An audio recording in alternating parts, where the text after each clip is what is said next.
मैं हूं मनीषा गुप्ता। आज बात करेंगे कच्चे तेल की, जहां पर पिछले हफ्ते की 2% गिरावट के बाद कल भी यहां पर गिरावट के साथ ही कारोबार देखने को मिला। तो अपने हाईज को अब यहां पर रेजिस्टेंस बनाता हुआ कच्चा तेल। बात करेंगे सोने की भी, जहां पर डॉलर का दबाव लगातार कायम है। 10 साल का यूएस ट्रेजरी यील्ड्स अब यहां पर मल्टी ईयर हाईज पे है, जिसका प्रेशर हमने सोने चांदी के अलावा मेटल्स पर भी आता हुआ देखा है। साथ ही बात करेंगे मेंथा तेल की। यहां पर हम रोज चर्चा नहीं करते, लेकिन यहां पर भी अच्छी खासी बढ़त देखने को मिली है। वॉल्यूम्स में भी पिकअप है। यहां पर क्या बना है स्ट्रैटेजी, बताएंगे आपको।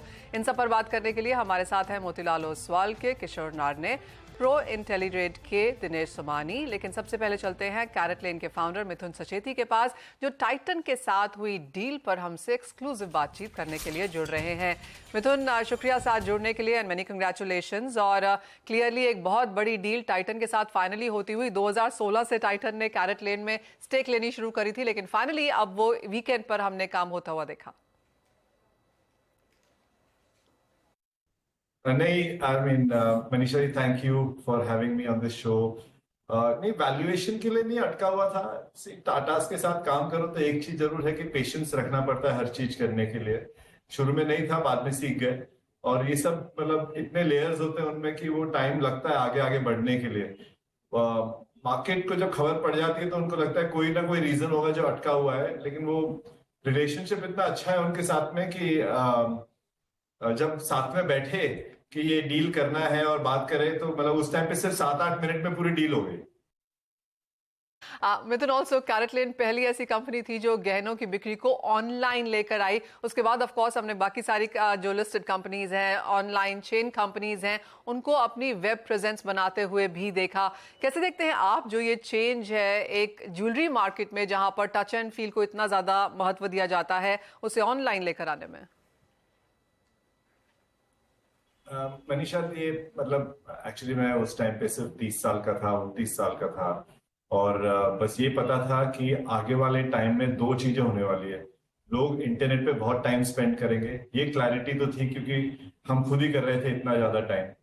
और दूसरा था कि ज्वेलरी, जितनी मेरी फैमिली बिजनेस ले लीजिए आप, जयपुर जेम्स या आप तनिष्क या मलबार, ये सब जितने भी नाम थे, बड़े बड़े नाम, त्रिभुवन दास भीमजी सवेरी, ये सब ज्वेलरी जो बनाते थे और उनकी एडवर्टाइजिंग जो होती थी हमेशा मदर की तरफ होती थी कि मदर डिसीजन मेकर है और सब करेगी।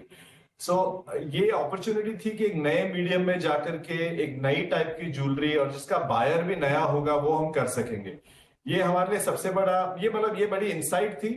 पर बस इसको लेकर के द ब्यूटी इज कि आप जब छोटे होते हो, उम्र कम होती है, तो आप कूद जाते हो और चालू कर लेते हो। आज अगर वो टाइम होता तो मैं इतना एनालिसिस करता, एक पूरी एक्सेल भर देता उसके लिए, और शायद चालू ही नहीं होता बिजनेस कभी। Well, absolutely. जैसे आपने कहा, आप उस फैमिली से आते हैं जो ऑलरेडी ज्वेलरी में है। आई मीन जयपुर ज्वेल्स एक नोन कंपनी है। आपने वुड यू से कि वहां से काफी कुछ सीखने को मिला इस प्रोग्रेशन के लिए? नहीं, वो बिजनेस बहुत अलग है। उसमें फ्रस्ट्रेशन सबसे बड़ा यही है कि वो हाई एंड बिजनेस है, तो इसलिए नंबर ऑफ कस्टमर्स बहुत कम रहते हैं, पर बहुत सक्सेसफुल बिजनेस है। फैमिली ने बनाया है over with a lot of love and care. And पर वहां सबसे बड़ी चीज तो मतलब सीखने मिली, दो चीज सीखने मिली सबसे। तो एक तो ज्वेलरी मैन्युफैक्चरिंग, और वो मेरी मदर के थ्रू मेरे को सीखने मिला उसमें, और ज्वेलरी सेल्स, और वो भी मेरे मदर के थ्रू सीखने मिला। She is the foundation behind everything that we know, जिस तरह से हम जानते हैं ज्वेलरी को। सो वो वहां से सीखने मिला। एंड फादर फाइनेंस और सब संभालते हैं, तो उनसे ये कैश फ्लो और अंडरस्टैंडिंग जो है, जो सीखना चाहिए, वो सब वहां से सीखा। तो वो दोनों चीजें फैमिली से मिली। और फिर नया कस्टमर, नया वर्ल्ड, ये हम मतलब मार्केट से सीखा और अपॉर्चुनिटी दिखी, और ये दोनों मैरी किया बस उसमें। जिस तरह से सेक्टर फिलहाल है मिथुन, एंड क्योंकि आप इतने सालों तक इस सेक्टर से जुड़े रहे, हमने यहाँ पर gems, diamonds, aspirations, tier 2 tier 3 cities में खरीदारी, लैब ग्रोन डायमंड्स तक को यहाँ पर आते हुए देखा। अब ओवरऑल सेक्टर को लेकर आपका क्या व्यू है? हर सेक्टर के अंदर, जैसे स्टॉक मार्केट पूरा, उसमें ब्लू चिप्स होती है और सम कुछ नॉट सो गुड पार्ट्स होते हैं उसमें। तो ये जो एवरीडे ज्वेलरी वाला सेक्टर है, ये ज्वेलरी बिजनेस का ब्लू चिप सेक्टर है। नेक्स्ट 10 साल तक जैसे पर कैपिटा इनकम बढ़ेगी, इसमें आप देखेंगे और से ज्यादा, मतलब बहुत ज्यादा तादाद में लोग आएंगे और यहाँ शॉपिंग करेंगे इसके अंदर। आज अगर आप देखेंगे कैरेटलेन जो सबसे लार्जेस्ट है एवरीडे ज्वेलरी के अंदर, उसमें सिर्फ 10 लाख कस्टमर है एक साल के। तनिष्क तो सबसे बड़ी ज्वेलरी कंपनी है, उसमें से 20-25 लाख कस्टमर है साल के, और हमारी आबादी 140 करोड़ है। सो ये अपॉर्चुनिटी बहुत बड़ी है, और फ्रैंकली अगर मेरा बस चलता तो मैं और 5 साल इसको चलाता। ऑलराइट, फाइनल क्वेश्चन मिथुन, अब इसके बाद मिथुन सचेती क्या करने वाले हैं, आगे क्या प्लान्स हैं? क्या ज्वेलरी एज अ सेक्टर अभी भी आपको लुभाता है, या फिर और चीजें हैं जिस पर ऑलरेडी आपकी नजर है? अभी तो कैश आया नहीं, लेकिन जल्दी जल्दी आ जाएगा। टाटाज हैं, लेकिन मतलब ज्यादा सोचा नहीं है। इन्वेस्टिंग का बहुत शौक है, बहुत कुछ सीखा राकेश झुनझुनवाला जी से। सो बहुत इच्छा है कि वो जो सीखा है उसको इम्प्लीमेंट करूं थोड़ा। I don't know. और जितने D2C स्टार्टअप्स हैं जिनके अंदर थोड़ी मेच्योरिटी आ गई है, और जो जिस जिस प्रोडक्ट को मतलब टच एंड फील की जरूरत है, उन बिजनेसेस में जरूर मेरी रुचि है, एंड आई वुड लाइक कि उसके अंदर मैं इन्वेस्ट कर सकूं और उनके साथ काम कर सकूं। बिकॉज इंडिया की जो प्रॉब्लम्स है इंडियन कैपिटल ही सॉल्व कर सकता है, और इंडियन अंडरस्टैंडिंग सॉल्व कर सकती है। अब मेरे पास कैपिटल और अंडरस्टैंडिंग दोनों है, and I would love to be a part of that. Absolutely, और चाहिए भी वही, कैपिटल, अंडरस्टैंडिंग, एक्सपीरियंस और एक बहुत बड़ी deal behind you. So many congratulations Mithun, and we hope कि हम आपसे बहुत जल्दी और चीज़ों पर भी यहाँ पर चर्चा करेंगे। ऑफ कोर्स ये बात हुई सेक्टर की, सोने चांदी की, और ये एक ट्रेड है जहां पर हमने एक्सपेंशंस, नए प्लेयर्स आते हुए, नए प्रोडक्ट्स, एवरीडे मार्केट एंड नए पार्टिसिपेंट्स भी आते हुए, नए खरीदार भी आते हुए देखे हैं। Kishore, overall gold and silver as a business तो ऑफ कोर्स मिथुन हमारे साथ यहाँ बात कर ही रहे थे, लेकिन जहां तक प्राइसिंग की बात है, जहां तक खरीदारी की बात है, कैसे देखते हैं आप ये sector? Manisha, I think jewellery purchasing trends जो है वो हम लोग स्पेशली लास्ट 10 ईयर्स से हम लोग ये बदलाव देखा है कि जितना हद तक डिजिटली परचेजेस हो रहे हैं, जो पहले ये जो कंसर्न्स थे कि क्वालिटी इश्यूज है और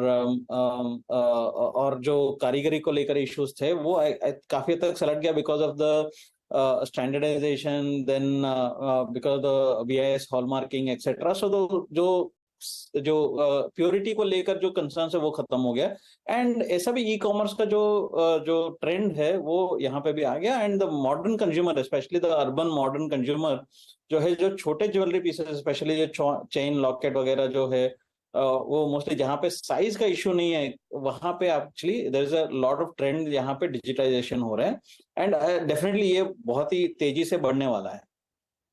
प्राइसेस पे क्या व्यू है अब यहाँ से, क्योंकि 58,500 पे फिलहाल यहाँ पर मार्केट्स, और काफी लोगों ने कहा था कि यहाँ पर एक सपोर्ट देखने को मिलेगा। Kishore? I think as far as the price is concerned, मेरे हिसाब से यहाँ पे डेफिनेटली 58,000 के आसपास तो एक सपोर्ट है। ओवरऑल क्या है, because Jackson Hole symposium weekend तक शेड्यूल्ड है, मोस्टली मार्केट रेंज बाउंड रहना चाहिए, बट आई थिंक हल्का सा इंट्राडे में मैं एक बार खरीदारी करके देखूंगा, बिकॉज हल्का सा आज रुपी का भी वीकनेस है। So probably 58,000 is a better buying level. 58,600 का आप इंट्राडे टारगेट्स रख सकते हैं, 57,700 का स्टॉप लॉस रख सकते हैं।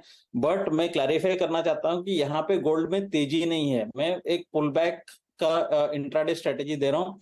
ओवरऑल मार्केट्स वीक है, एंड जैक्सन होल जो सिंपोजियम का जो आउटपुट आएगा प्रॉब्ली आपको फ्राइडे के आसपास, फ्राइडे आएगा, तब तक एक्चुअली मार्केट एक रेंज बाउंड में रहने का उम्मीद है दोनों गोल्ड एंड सिल्वर में। सिल्वर में प्रॉब्ली 70,400-450 का लेवल्स जो है अच्छा लेवल से बाइंग करने के लिए, ऊपर में 71,000 के आसपास हो सकता है, तो दोनों में एक इंट्राडे के लिए बाइंग कर सकते हैं, बट ओवरऑल ट्रेंड बहुत ज्यादा पॉजिटिव नहीं है।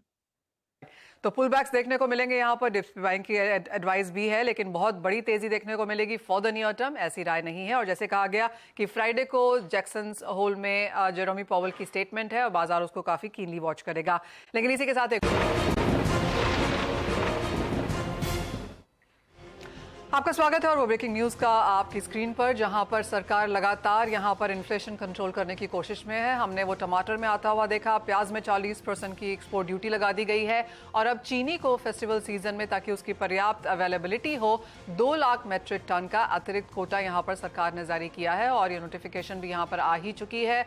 त्योहारी मांग को पूरा करने के लिए अतिरिक्त कोटा दिया गया है, और मिल्स को कहा भी गया है कि जो भी कोटा अलॉट किया गया है उसे डेफिनेटली यहां पर 30 तारीख से पहले बेचना भी तभी है, अदरवाइज वहां पर जो पेनल्टीज हैं वो यहाँ पर मिल्स को लग सकती हैं। इसका मतलब है कि चीनी की अवेलेबिलिटी भारतीय बाजारों में यहाँ पर इनफ होगी। अगस्त 2023 के लिए किसी भी मिल को यहाँ पर कोटा रखने का प्रावधान नहीं है, और अगर इस आदेश का पालन नहीं किया गया तो सख्त कार्रवाई करने के आदेश भी यहाँ पर नोटिफिकेशन में डाले गए हैं। तो क्लियरली इन्फ्लेशन के सामने वो नित नए मेजर्स हम सरकार की तरफ से आता हुआ देख भी रहे हैं।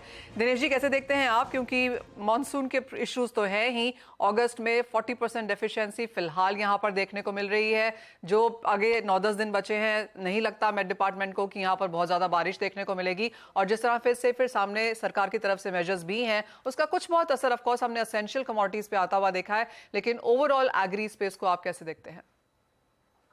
जी बिल्कुल, निश्चित तौर से कि निरंतर बातें की जा रही थी कि अल नीनो का इफेक्ट जरूर आएगा। जून जुलाई मॉनसून नॉर्मल था, लेकिन अगस्त निश्चित तौर से बहुत ही ज्यादा कम है। और वेदर एजेंसी को सभी ने धन्यवाद देना चाहिए कि उन्होंने काफी पहले चेतावनी दे दी और सरकार भी काफी इसमें सतर्क हो गई। नॉट ओनली चीनी या फिर टोमेटो या फिर मुझे तो देखता हूँ कि चने जैसी कमोडिटी जिसमें गवर्नमेंट के पास कम से कम 40 लाख टन माल है, उसमें भी 20 से 22% का इजाफा आ चुका है। तो ओवरऑल कमोडिटी मार्केट के लिए एक बूम सा सीजन है, लेकिन गवर्नमेंट के लिए एक बहुत बड़ा कंसर्न है। एज ऑफ नाउ मुझे लगता है इन्फ्लेशन इस समय भी और भी बढ़कर आने की संभावना है बिल्कुल देखी जा सकती है। दिनेश जी, चर्चाएं ये भी हैं कि इवन एज जो नॉन एसेंशियल कमोडिटीज है, लेकिन जहां पर इन्फ्लेशन बहुत बड़ी है, सरकार वहां पर भी अब मीटिंग्स लेने लगी है। तो चाहे फिर हम दूसरी कमोडिटीज को भी देखें, मसालों में भी हम जानते हैं इस तरह की खबरें हैं कि मीटिंग्स हैं। कैसे देखते हैं आप ओवरऑल प्राइसेस? बिकॉज जैसे आपने कहा कि फंडामेंटल्स तो स्ट्रांग हैं ही, बारिश नहीं है, बुआई नहीं है, भाव बढ़ेंगे ही, but there is as much की सरकार भी कर सकती है। बिल्कुल, गवर्नमेंट ने अपने मैक्सिमम मेजर्स ऑलरेडी मुझे लगता है ले चुके हैं और वो निरंतर लेते रहेगी, लेकिन मार्केट जो चलेगा मोस्टली डिमांड सप्लाई और फंडामेंटल से चलेगा। मुझे लगता है मैक्सिमम कमोडिटीज में फंडामेंटल काफी में सुधार नजर आता है और मुझे लगता है आने वाले समय में अगर यील्ड लॉसेस हमें देखने को मिलेगी तो मुझे लगता है बाकी कमोडिटीज में भी इसमें बिल्कुल देखा जा सकता है। हमने देखा ग्वार नीचे में जो 5700-5800 बिक चुकी थी, आज के दिन में 6700 का इसमें हाई लग चुका है। मुझे लगता है नीचे के स्तर से ऑलरेडी 15 से 20% की तेजी इसमें आ चुकी है। मसालों में हमने देखा है कि जीरा 30,000 का 60,000 हो चुका है। हमने देखा है कि हल्दी जो है नीचे में जो 7,000 थी वो अभी 16,000 के स्तर पे चल रही है। ओवरऑल कमोडिटीज में ऑलमोस्ट डबल की तेजी आ चुकी है, बट यहाँ पर रुकने का थोड़ा बहुत कंसोलिडेशन मुझे लगता है कि नजर आ सकता है। गम मुझे लगता है 6700 का गम यहाँ पर हाल फिलहाल थोड़ा सा रुकना चाहिए, थोड़ा सा एक कॉशियस मोड लेना चाहिए क्योंकि ऑलरेडी काफी आ चुकी है। एक करेक्टिव मेजर्स हमने देखना चाहिए, करीब 6440-50 के आसपास अगर आता है तो then we can have a re entry. और हल्दी मुझे एक ऐसा लगता है जो काउंटर 15,000 से नीचे क्लोज मुझे नजर आता हुआ नहीं लगता है, और ऊपर में इसमें ह्यूज पोटेंशियल है। 17,000 के ऊपर इसमें अगर क्लोज आता है तो मुझे लगता है 22,500 तक भी इसमें लेवल देखे जा सकते हैं। एक नई कमोडिटी जो अभी ब्रेकआउट के स्तर पर आई है वो है धनिया। 7480 का लेवल काफी समय के बाद में धनिया ने क्रॉस किया है। मुझे लगता है आने वाले समय में 7200 के स्टॉप लॉस से धनिया में भी बाइंग होल्ड रखनी चाहिए, इसमें तेजी बरकरार रहेगी और आने वाले समय मुझे लगता है 8,050-8100 का शेयर हम इसमें देखने मिल सकता है। अलग एक कमोडिटी है जो कॉटन सीड ऑयल की, मुझे लगता है कि ये अपसाइड से एक अच्छा करेक्टिव फेज इसमें देख चुके हैं हम नीचे। मुझे लगता है कि अगर ये 2580-85 का लेवल अगर सितंबर कॉन्ट्रैक्ट मिलता है तो इसमें मुझे लगता है 2810 का लेवल ऊपर देखा जा सकता है। छुटपुट बारिशें हुई है, बारिशों के कारण मुझे लगता है एक बड़ा दबाव, बड़ा प्रेशर हमें देखने मिला है इंडेक्स में, लेकिन अब प्रेशर थोड़ा थोड़ा ईज होता हुआ मुझे लगता है इसमें भी तेजी बरकरार रहनी चाहिए। राइट, तो जिस तरह की आपने बाइंग कॉल्स यहाँ पर दिनेश जी दी हैं, अगर सरकार सुन रही है तो क्लियरली कंसर्न की बात है, क्योंकि तेजी अच्छी खासी अभी भी एक्सपेक्टेड है ज्यादातर कमोडिटीज में, फिर चाहे वो मसाले हैं, गुआर है, और जैसे आपने कहा कि जी हाँ, चने का तो बफर स्टॉक भी सरकार के पास काफी अच्छा खासा है, उसके बावजूद हमने देखा है सभी दालों में यहाँ पर तेजी बनती हुई। एक सेक्टर जहां पर तेजी नहीं बनती हुई नजर आ रही वो है मेटल्स। किशोर, 3 हफ्ते की गिरावट, इस हफ्ते भी कुछ खास क्यूज यहाँ पर बनते हुए नजर नहीं आए हैं, और उसके साथ ऐड कर लीजिए ये फैक्टर कि इन्वेंट्रीज में लगातार तेजी है, फिर चाहे वो कॉपर है, आयरन ओर है, जिंक है, निकल है, इन्वेंट्रीज पिछले 2 महीने अक्रॉस बोर्ड बढ़ी हैं। या मनीषा, आई थिंक सिर्फ फिजिकल मार्केट में ऑफटेक, डिमांड ऑफटेक काफी कमजोर है, और चाइना का जो डेटा है, स्पेशली मैक्रो डेटा, वो लगातार हमको ये दर्शा रहा है कि चाइना का स्लो डाउन है, और जो स्टिमुलस मेजर्स जो उम्मीद था सरकार से वहां पे, वो जितना उम्मीद है कम पड़ रहा है। And so even top line rate cuts भी नहीं आ रहा है। सो आई थिंक ओवरऑल एक वीकर चाइनीज इकोनॉमी की वजह से जो मेटल्स में वीकनेस है वो बरकरार रहेगा। आज इंट्राडे के लिए हालांकि थोड़ा बहुत पुल बैक आ सकता है, खास करके मैं कॉपर में एक इंट्राडे के लिए बाइंग दे सकता हूँ, 725 के आसपास बाइंग कर सकते हैं। 721 का स्टॉप लॉस मेंटेन करना चाहिए, 732 के आसपास का आपका टारगेट है, बट अगेन ये बाय ऑन डिप्स वाला स्ट्रेटजी है। बट यहाँ पे जैसा आपने बताया कि ओवरऑल निकल, एल्यूमिनियम और इवन जिंक छोड़ के बाकी सारे मेटल्स में एक्चुअली थोड़ा बहुत इसमें वीकनेस बरकरार रह सकता है। दिनेश जी, आपके कोई टॉप ट्रेड्स जो आप मेटल्स एज अ सेक्टर में देखते हैं? जी बिल्कुल, मैंने पहले भी आपके चैनल्स पे काफी बार कहा था कि 101.50 के ऊपर डॉलर इंडेक्स ट्रेड हो रहा है, 103.60 तक ये जा सकता है।